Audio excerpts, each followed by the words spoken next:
আজকেই আমাকে একজন ফোন করেছিল, আপনার গলসি থানায় বাড়ি? জি। আপনি আপনার গলসি থানার ব্যাপারে বলুন। আপনার থানায় মুসলিমদের মেয়ে টিকটক করছে শরীর দেখিয়ে। আমি বললাম এটার জন্য দায়ী আমি লয়। কথাটা ঠিক কিনা? আমি কি বক্তব্য শুধু আমার থানার লোকের জন্য? কথা বলে না। আজকে যে কথাগুলো বলছি আপনাদের জন্য শুধু নয়, গোটা মুসলিম উম্মার জন্য বলছি, গোটা মুসলিম জাতির জন্য বলছি। এই বোলপুরে মুসলিমদের ছেলেমেয়েরা সেখানে হোলি খেলতে যায়। জেনে রেখে দিবেন যে বাম মারা যাবার অনুমতি দিচ্ছেন, আপনার ছেলে একা মুশরিক নয়, আপনিও মুশরিক হবেন, আপনিও মুশরিক। আমি আপনাকে অনুরোধ করে বলে যাচ্ছি, সন্তানকে বাঁচান বেঈমান কাফেরের হাত থেকে। আপনি আপনার ধর্মটাকে সচেতন হন। আমার 1 লাখের বেশি জলসা ছুটছে, এতগুলো মৌলবি বয়ান করলেন, কেউ কারু দেবদেবীকে গালি দিল? কথা বলেন, কথা বলেন। আমি এখনো পর্যন্ত কারু দেবদেবীকে গালি দিয়েছি? আমার 1 লাখের বেশি বয়ান ছুটছে। কোন আল্লাহর বান্দা, কোন হিন্দু ভাই, কোন দলিত ভাই, কোন শিক্ষিত ভাই যদি একটা ক্লিপ বার করতে পারেন যে আমি আপনি অমুক দেবদেবীকে গালি দিয়েছেন, বরঞ্চ আমরা মৌলবীরা বক্তব্য দিলে বলি ওয়ালা তাসুবুল্লাযীনা ইয়াদউনা মিন দুনিল্লাহি ফায়াসুবুল্লাহ আদওয়ান বিগাইরি ইলম। তোমরা তাদের দেবদেবীকে গালি দিও না, তাদের ধর্মকে গালি দিও না যারা আল্লাহ ব্যতীত অপরের উপাসনা করছে। আমার ভাই, আমার বন্ধুগণ, তারা অজ্ঞাত অবস্থায় তোমার আল্লাহকে গালি দিলে তোমার ক্ষতি হবে। আমরা নিষেধ করি, অপরন্তু আপনাকে আমি অনুরোধ করে বলে যাচ্ছি, আজকে আমি ইয়াসিন জলসা করতে এসেছি। আব্দুল হাফিজ ভাই আমাকে চিনে, ভালো কথা। আপনাদের মধ্যে যদি কেউ বলেন আপনার পরিচয় কি, আমি আমার আব্বার নাম লুবো না মায়ের? আব্বার। আমি যদি আব্দুল হাফিজ ভাইকে বলি আপনার ফুল পরিচয় কি, উনি ওনার বাপের নাম বলবেন না মায়ের? বাপের। বাবা যদি কারো মারা যায় তাও কি বলে আমি মৃত অমুকের ছেলে, ঠিক কিনা? মায়ের নাম কেউ নেয় না। কেন? আল্লাহ তাআলা ইনসানের যে পরিচয় ঘটিয়েছে এটা বাপের তারা। আপনাদের এখানে ছাগল আছে না নাই? আচ্ছা, ছাগলের ছানা হলে পাঁটার ছানা বলেন না? ছাগলের হাসছেন, কার ছানা বলেন? ছাগলের। গায়ের বাচ্চা হলে ষাঁড়ের বাচ্চা বলেন না? গায়ের, গায়ের বাচ্চা। আল্লাহ তাআলা জানোয়ারের পরিচয় ঘটিয়েছে মায়ের দ্বারা, আর ইনসানের পরিচয় হচ্ছে বাপের দ্বারা। বেঈমান কাফিরদের মেহনত শুনেলেন, এদের মধ্যে আর জানোয়ারের মধ্যে যেন কোনো ফারাক না থাকে। লন্ডন, আমেরিকা, জাপান, জার্মান, উত্তর কোরিয়া, দক্ষিণ কোরিয়া, ব্রাজিল, অস্ট্রেলিয়া, স্পেন, যতগুলো বেঈমান কাফের দেশ আছে তারা তাদের পার্লামেন্টে পাস করিয়ে ফেলেছে, এরপর থেকে যতগুলো বাচ্চা পয়দা হবে তারা যদি ইচ্ছা করে মায়ের পরিচয় বাঁচতে পারবে। মা জিনা করবে, যে বাচ্চা পয়দা হবে তার বাপ প্রয়োজন পড়বে না, তার বাপের পরিচয় নয় মায়ের পরিচয়ে বাঁচবে। তাদের মধ্যে আর জানোয়ারের মধ্যে কোনো ফারাক থাকবে না। আর আল্লাহর কসম খেয়ে বলছি, ইসলামে হারাম করা হয়েছে কোন জিনিসকে? ওয়ালা তাকরাবুজ জিনা ইন্নাহু কানা ফাহিশা ওয়া সাআ সাবিলা। ব্যভিচার করা তো দূরের কথা, যে রাস্তায় ব্যভিচার হয় সে রাস্তার ধারে পাশে তোমরা যাতায়াত করো না। বর্তমানে সব থেকে দামি পতিতালয় এগুলো হচ্ছে পার্কগুলো। এক একটা টাউনে পার্ক করা হয়েছে, আমভাবে জিনা চলছে। রাসূল আকরাম সাল্লাল্লাহু আলাইহি সাল্লামের হাদিস, কিয়ামতের পূর্বে রাস্তাঘাটে এরা কুকুরের মতো জিনা করবে। কষ্টটা কোথায় বলে দিই, আপনি শুনে যান, আপনার দিমাগ খুলে যাবে। আমরা যে দেশটায় বাস করছি তাদের পরিকল্পনা, মুসলমানদের যেটুকু ঈমান বেঁচে আছে এই মৌলবীদের কারণে বেঁচে আছে, এই মাদ্রাসা মসজিদের জন্য বেঁচে আছে। এইগুলোকে গুঁড়িয়ে দাও, এদের ঈমানকে আরো তাড়াতাড়ি ধ্বংস করা যাবে। জলসা বন্ধ করে দাও, ঈমান ধ্বংস হয়ে যাবে তাড়াতাড়ি। এটা কাদের প্ল্যান? বেঈমান কাফের মুশরিকদের। তা না হলে বলে দিই, মুসলমানদের মেয়ে হিজাব পরে বোরকা পরে স্কুলে গেলে, কলেজে গেলে তাকে কেস লড়তে হয় কোর্টে গিয়ে। আমার লেখার মধ্যে কোনো ভুল নেই, ঠিক বললাম না ভুল বললাম? আছে এরকম বই? কারো ঘরে থাকলে নিয়ে আসো। কিন্তু আল্লাহর কসম, আল্লাহ রাব্বুল আলামিন কোরআন অবতীর্ণ করেছেন, কোরআনে স্পষ্ট ভাষায় সূরা বাকারায় লিখেছেন, যালিকাল কিতাবু লা রাইবা ফি। আমার এই কোরআনে বিন্দু মাত্র সন্দেহের কোনো অবকাশ নাই। জোরে বলুন সুবহানাল্লাহ। এটা পৃথিবীর আর কোনো কিতাবে, কোনো ধর্মগ্রন্থে পাবেন না, একমাত্র কোরআন ছাড়া আল্লাহ রেখেছেন। আপনি বিশ্বাস করেন এই ভারতে 30 কোটি মুসলমান, তার মধ্যে 10 কোটি মুসলমান আছে কিনা সন্দেহ। সেদিনে দেখলাম ফেসবুকে পোস্ট হয়েছে, আমাকে কোথায় জলসায় একটা প্রশ্ন দিয়েছিল 2 দিন আগে। সালমান খান বলে একটা হিন্দুদের লোক আছে, নাম হচ্ছে সালমান খান, আর্টিস্ট, কিন্তু মুসলিম নয়, কি বুঝলেন, কাফের মুশরিক। অনেক যুবক মনে মনে করছে হুজুর কি বলছে বে, মুসলমান তো, কে বললে বে মুসলমান বে, তোকে তোর মতনই ওরকমই গুটকাখোর আর গাঁজা করবে, এ বলছে মুসলমান। শাহরুখ খান মুসলমান নয়, আমি বলে যাচ্ছি মুশরিক। সালমান খান মুশরিক, আমির খান মুশরিক। এদিকে যারা বর্তমানে মুসলমান বলবে তার ঈমান চলে যাবার খাতরা আছে, এটা লিখে নিয়ে যান। সে বলেছে मैं गाय को माता मानता हूं इसीलिए गाय का गोश्त नहीं खाता। আমি বললাম ভাই গোশ খানে সে कोई মুসলমান नहीं होता। এটা জানেন না? জানেন না? গরুর গোশ খেলে সে মুসলমান হয়? তাইলে তো সব থেকে দামি মুসলমান বীরভূমে থাকতো। গরুগুলো তো আপনারাই খেয়েছেন ইলেমবাজার হাটে, কথা বুঝতে পারেননি? দামি মুসলমান তাহলে বীরভূমেই থাকতো। আপনাকে আমি নাম করব না, অনেক অমুসলিম ভাই আছে বীরভূমে, শ্রীনিকেতনে হোটেল আছে, দারুণ রান্না করে, ঢুকে চালিয়ে দিচ্ছে। ঠিক বললাম না ভুল বললাম? আমি বললেই খারাপ। কিন্তু আমাদের দেখলাম একজন, কি নাম, দাঁড়ান, ঋষি কাপুর নাম ছিল, সে বলতো প্রকাশ্যে মিডিয়ার সামনে, मैं रोजाना खाने के टाइम गाय का गोश्त खाता हूं, ये मेरा सबसे बढ़िया चीज। तो সে মুমিন হয়ে গেল গরু গোশ্ত খেলে? আমি তো জানি, আপনারা না জানলেও এই সালমানের জন্য জানি এটা গোবরখোর মুতখোর, এই কখনো মুসলমান নয়। আপনারা না মানতে পারেন, এইরকম হাজারো লোক আছে।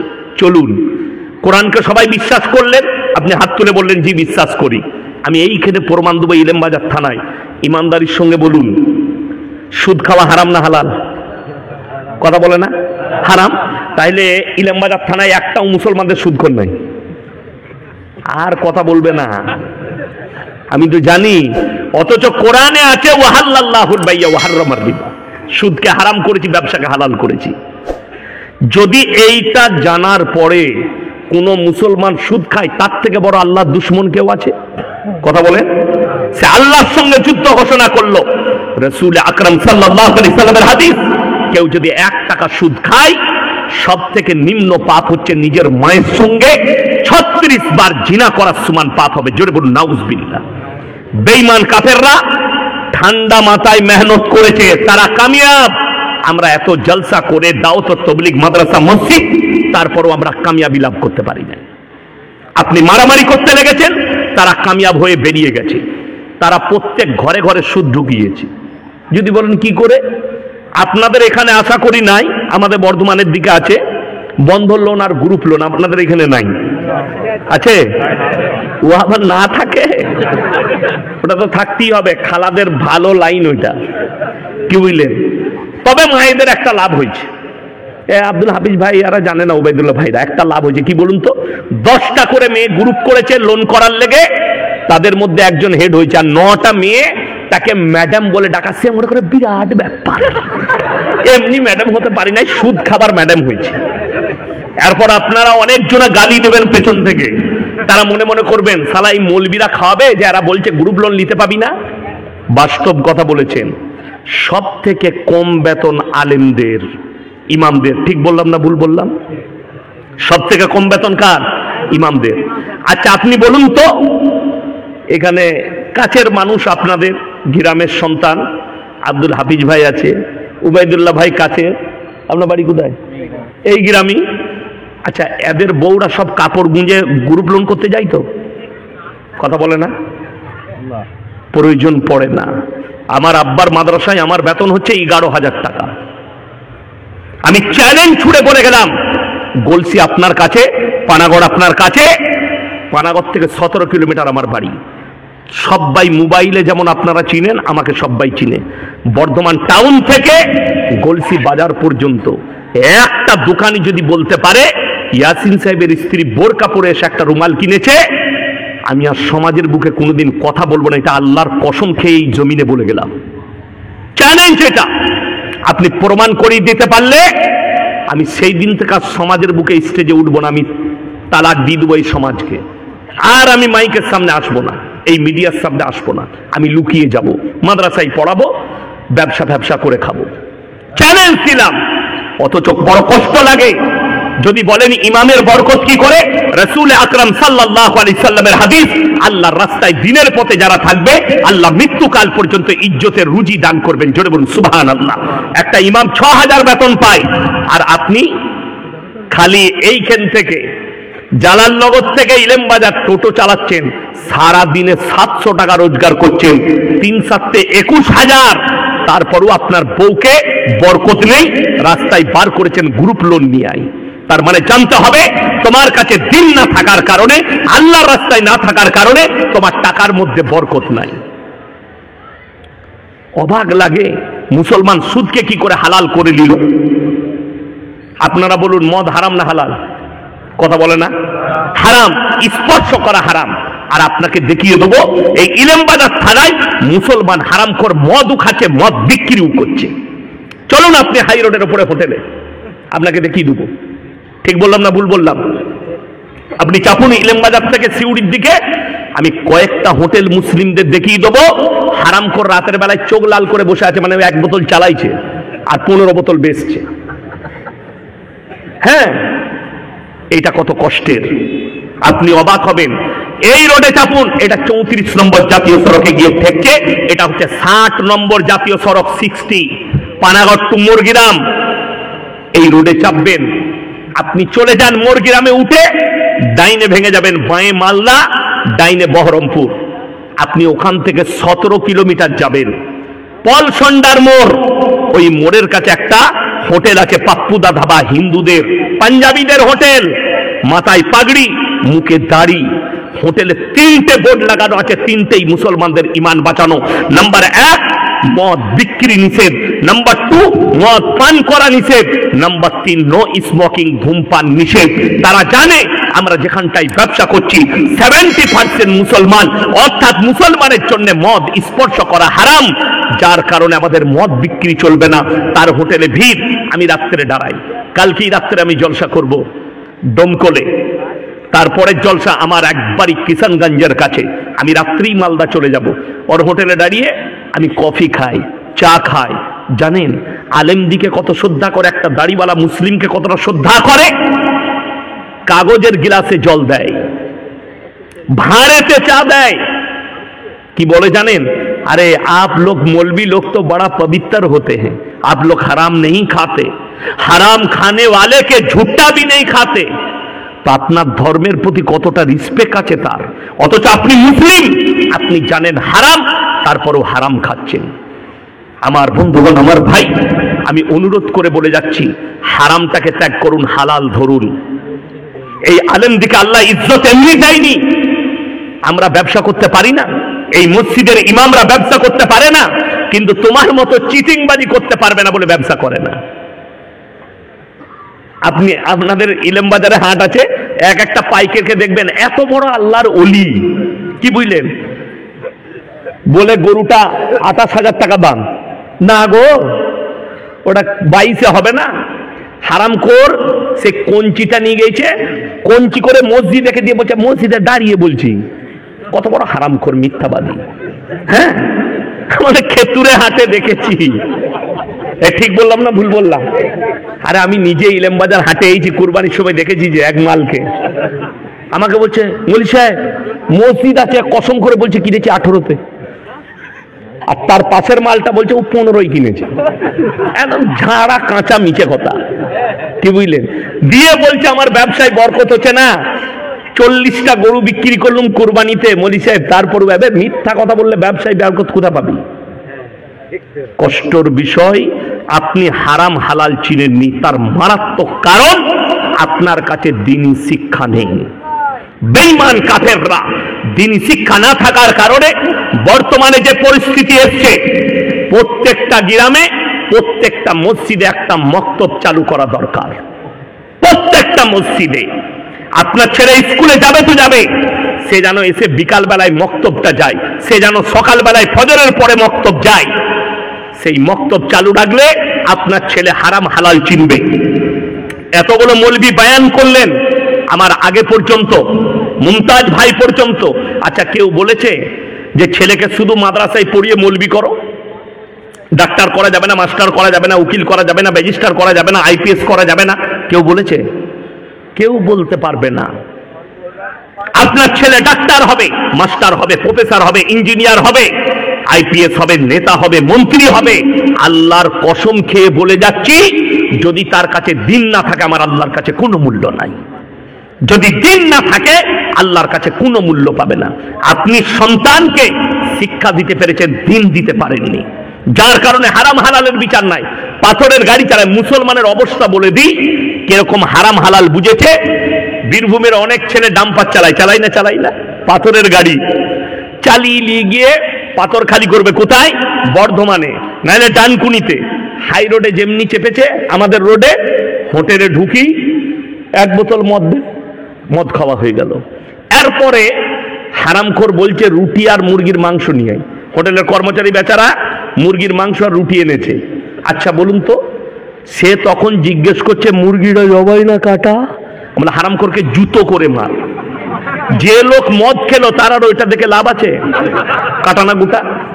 আচ্ছা আপনারা বলুন তো, মদ হারাম না হালাল? আচ্ছা যে মদ খাবে তাকে কি বলা যাবে?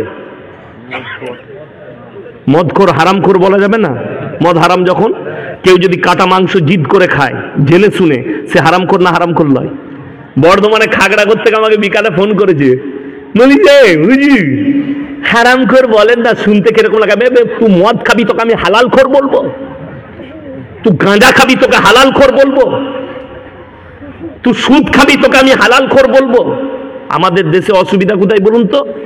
মদ খেয়ে যদি মসজিদ ঢুকে গায়ের লোক বিচার ডাকবে, গাঁজা খেয়ে মসজিদ ঢুকে গেলে বিচার ডাকবে, কিন্তু সুদ খেয়ে যদি কেউ মসজিদে ঢুকে কোনো অসুবিধা নাই, ফাঁস কাতারে নামাজ পড়তে পারবে, খালি আঁতরটা লাগিয়ে লিয়া। ওরে বাবরে ফ্যান্টুসিয়া, হ্যাঁ দারুণ লোক।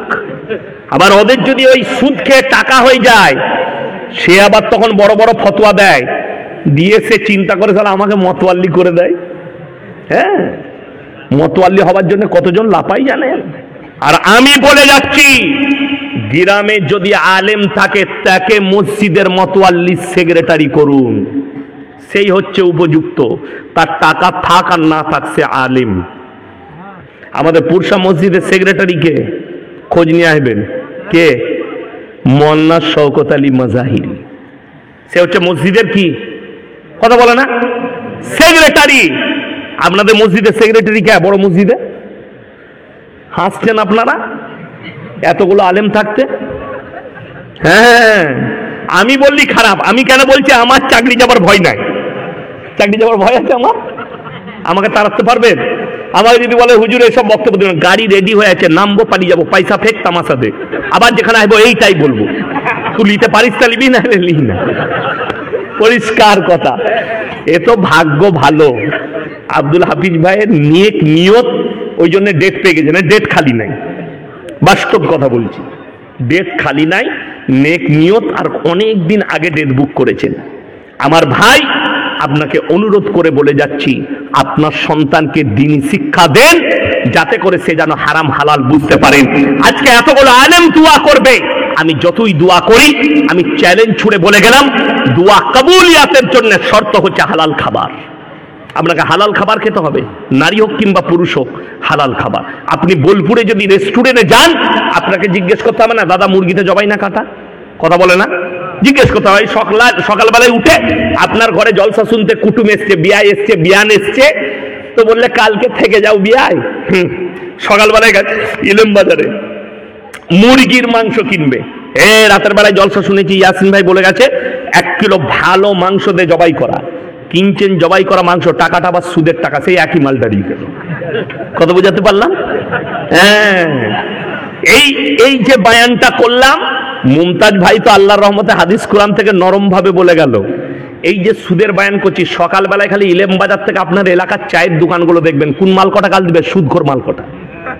ওকে আবার দাউদ দেবে বাজে মুলবি, ওই মাল কটা গাল দিবা। তোরা গাল দিলে সুদ কখনো হালাল হবে না। ঠিক বললাম না ভুল বললাম? আমাকে গাল দিলে সুদ হালাল হবে? আমাকে গাল দিলে মদ হালাল হবে? কখনোই হবে না।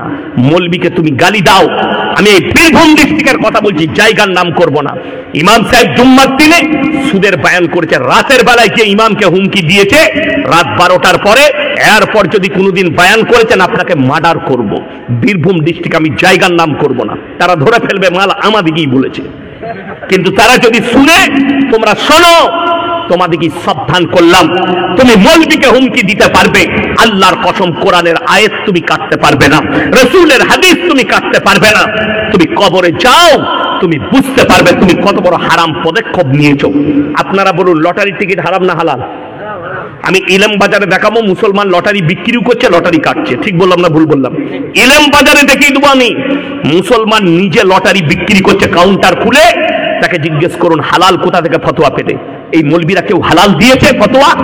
যদি লটারির টিকিট কাটা হালাল হতো, এই ইমামরা তোমরা যা বেতন দাও আমরা প্রত্যেক দিন একটা করে কাটতাম, 1 কোটি পড়ে গেলেই বাস কিস্তি মার। কথাটা বুঝতে পারেননি? হারাম বলি তো আমরা ওই জায়গায় যেতে পারি না, ওই জায়গায় চালাতে পারি না। আর তুমি ওটাকে হালাল করে নিয়েছো নিজের জন্য, কত কষ্টের বিষয়। আর বেঈমান কাফেররা এটাই চেয়েছে, তারা কামিয়াবি লাভ হয়েছে। আপনি মুসলমান আজকে হারাম জিনিসগুলোকে হালাল করেছে, যার কারণ কেন? তার কারণ হচ্ছে না দিনী শিক্ষা আছে, না তুমি আলেমদের টাচে আছো।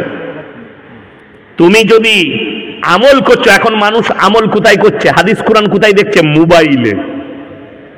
মোবাইলে হাদিস কোরআন দেখলে ফেরে পড়ে যাবে। আমি এক্ষুনি শুয়ে শুয়ে মসজিদে দেখছিলাম, একজন লিখেছে আল্লাহ নবী বলেছেন বইয়ের ঠোঁটের নিচে কিস করলে বরকত হয়। আমি সাল্লাহ বরকত, এ হাদিস কোথায় পেলে? আবার লিখেছে হাদিস।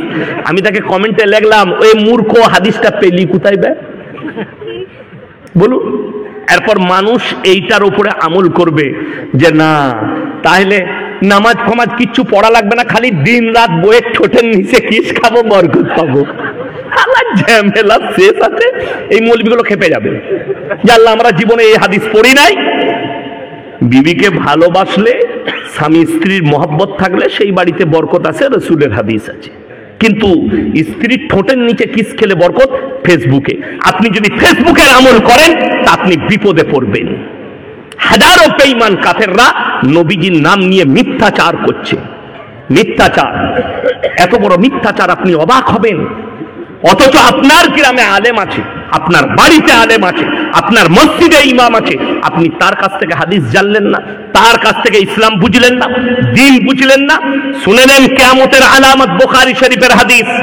মানুষ যখন মূর্খর কাছ থেকে ইলম নিবে আর আলেমরা বসে থাকবে, আল্লাহ তাআলা ইলমের থেকে আগে আলেম দিকে তুলে নেবেন, বড় আলেম দিকে দুনিয়া থেকে তুলবেন। তার সূচনা শুরু হয়ে গেছে, বড় বড় আলেমরা দুনিয়া থেকে চলে যাচ্ছেন। ঠিক বললাম না? তার কারণ হচ্ছে মূর্খর কাছ থেকে ইলম নিবে, মূর্খর কাছ থেকে। আমি মুর্শিদাবাদে একটা জলসায় ছিলাম, একজন মূর্খকে প্রধান বক্তা করেছে যে মাদ্রাসার মুখ দেখেনি, একটা হাদিসের ইবারত পড়তে পারবে না, কোরআনের আয়াত পড়তে পারে না, তাকে করেছে প্রধান বক্তা, আর আলেমরা সব হচ্ছে নিচেই। আমি স্টেজে চেপে বললাম এটা কিয়ামতের আলামত, আর কিয়ামতের আলামত তোমাদের জলসা থেকে সূচনা হয়েছে। আল্লাহ তাআলা যখন আলেমদের বেইজ্জতি হবে নবীজি বলেছেন। এবং আপনি যদি বলেন আলেম কারা, কোরআনকে জিজ্ঞেস করুন, ইন্নামা ইয়াখশাল্লাহ মিন ইবাদিহিল উলামা। আমার নবী আর পয়গম্বরের পরে যারা সব থেকে বেশি রীতিমতো আমাকে ভয় করে তারা হচ্ছে উলামা সম্প্রদায়। আপনি শবে বরাতের রাতে আমাদের দেশের গুটকাখোররা ফজর পর্যন্ত নামাজ পড়েছে, কত পড়লিবে বলে 82 রাকাত, আর আমাদের হুজুর ঘুমাচ্ছিল ইমাম সাহেব। ইমাম সাহেব তোর মতো নামাজি লয়, তোর মতো নামাজি ইমাম সাহেব লয়। এই দেখবেন আমাদের দেশে 27 রমজান খালারা এত নামাজ পড়ে কিন্তু একটাও নামাজ কবুল হয় না। আচ্ছা ঘুমিয়ে নামাজ কবুল হবে? আল্লাহ আলহামদুলিল্লাহ, এই নামাজ কবুল হবে? এই নামাজ তো আমরা মৌলবীরা পড়ি না, আলেমরা পড়ে না। আমরা কি নামাজ পড়ি? জান্দার নামাজ। আল্লাহু আকবার। আলহামদুলিল্লাহি রাব্বিল আলামিন, আর রহমানির রহিম, মালিকি ইয়াউমিদ্দিন, ইয়্যাকা না'বুদু ওয়া ইয়্যাকা নাস্তাঈন। যখন নিদ্রা আসে আমরা নামাজ ছেড়ে